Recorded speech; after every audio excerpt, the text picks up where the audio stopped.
Hi, my name is Rabbi Popko. Thank you so much for joining me today. The topic I'd like to discuss is the topic of Bishul, cooking on Shabbat. We've all been there. You want to heat something up, you're not sure if it's okay or it's not okay, and if it's forbidden under the category of cooking on Shabbat. So let's take a look at what the rules are and try and simplify things. One of the 39 melachot, 39 things that you're not allowed to do on Shabbat is cooking, Bishul. Bishul is midoraita. It's a scriptural prohibition on taking something and turning it from being uncooked to cooked. This can include not only cooking, but it can also include roasting, frying, baking, any use of fire from turning something from uncooked to cooked. So that's really the basics of it, and that's midoraita.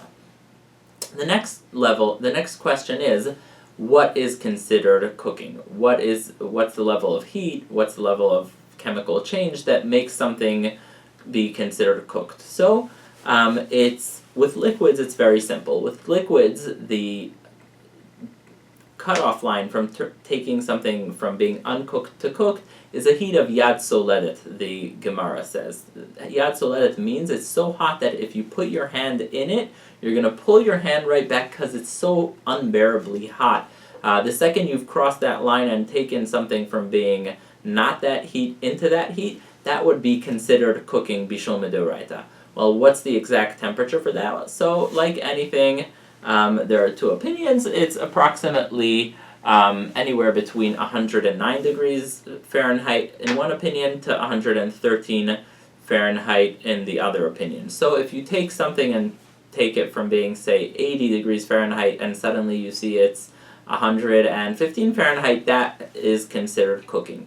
This does not just include foods, it includes anything. So an interesting example would be if a person walks in on a really stormy day and has all their socks wet and walks into the house, a person cannot put those wet socks in a radiator because taking the liquid that's in the socks from being cold to being above 109 Fahrenheit would be considered bishul. So that's an example of how simple bishul with liquids is. All it is in liquids is crossing the temperature line. That's all it is.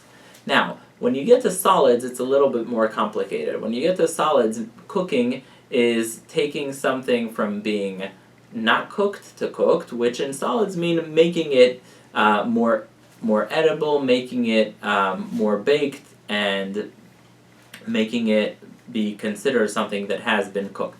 How much is that? So there are two opinions. One opinion is that it's a third of the normal cooking. Another opinion is a half of its cooking. How did the Gemara come to this? Interesting story. There was a fellow his name was Ben Drusai.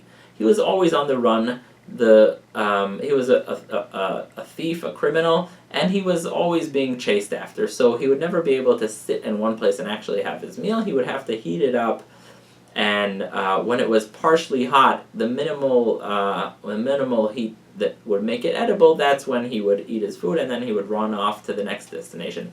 So taking a food from being not cooked at all to being even partially cooked, just enough for someone to eat it in a really, really basic way, is considered bishul.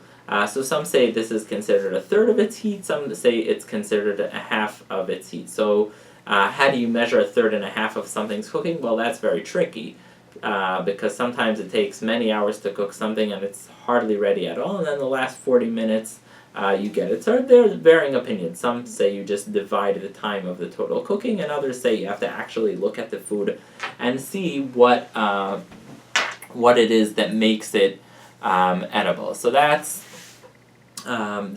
with solid. So we got it. It's very simple. Liquids, you got to cross the temperature line, and with solids, in order for something to be considered cooking, you got to go from something being not edible or not cooked, and you have to go into cooked. Now, this doesn't mean that if something is edible when it's not cooked, like an apple, for example, you're allowed to cook it because it's already edible. It just means that the normal amount of time that it's usually it usually goes through to be considered cooked, that's the amount of time that you are that is considered cooking it.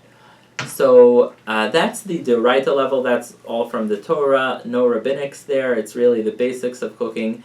I hope you enjoyed this, and I hope you join us for our next session on Bishul. Thank you so much for listening, and please remember to subscribe.